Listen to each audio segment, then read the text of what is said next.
जय माता दी। आप सभी का हमारे YouTube चैनल पर बहुत बहुत स्वागत है।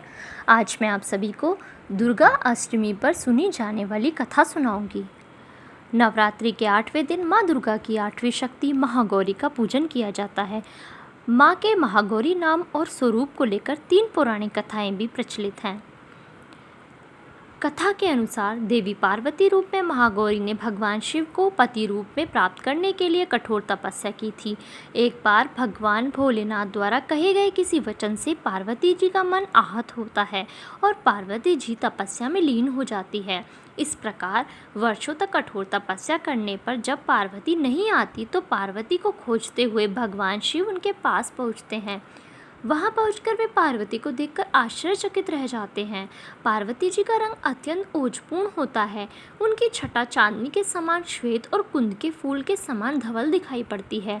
उनके वस्त्र और आभूषण से प्रसन्न होकर देवी उमा को गौर वर्ण का वरदान देते हैं और वे महागौरी कहलाती हैं।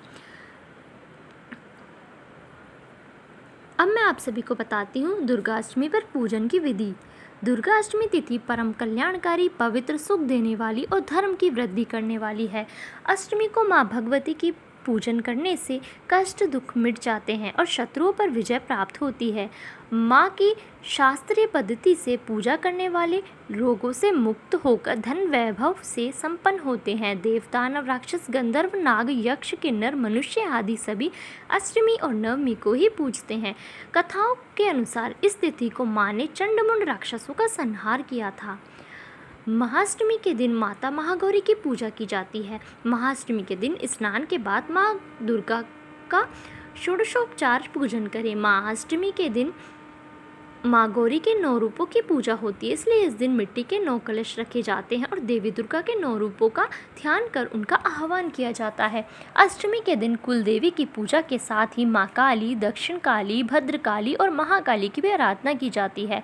अष्टमी माता को नारियल का भोग लगा सकते हैं, लेकिन इस दिन नारियल खाना निषेध है क्योंकि इसके खाने से बुद्धि का नाश होता है।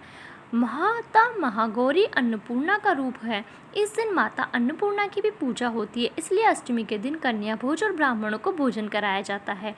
खीर, मालपुए, मीठा हलवा, पूरण पोली, केले, नारियल, मिष्ठान, घेवर, घी, शहद और तिल गुड़ माता को अर्पित करना चाहिए। यदि अष्टमी को पारण कर रहे हैं तो विविध प्रकार से महागौरी का पूजन कर भजन, कीर्तन, नृत्यादि उत्सव मनाना चाहिए। विधि प्रकार से पूजा हवन कर 9 कन्याओं को भोजन खिलाना चाहिए। हलवा आदि प्रसाद वितरित करना चाहिए। धन्यवाद। इस वीडियो में बस इतना ही। प्लीज़ आप मेरी वीडियो को लाइक कीजिए, शेयर कीजिए और मेरे चैनल को सब्सक्राइब कीजिए। कमेंट सेक्शन में जय माता दी ज़रूर लिखिए और बेल आइकन दबा लीजिए, जैसे आगे आने वाली वीडियोस की नोटिफिकेशन आपको मिलती रहे।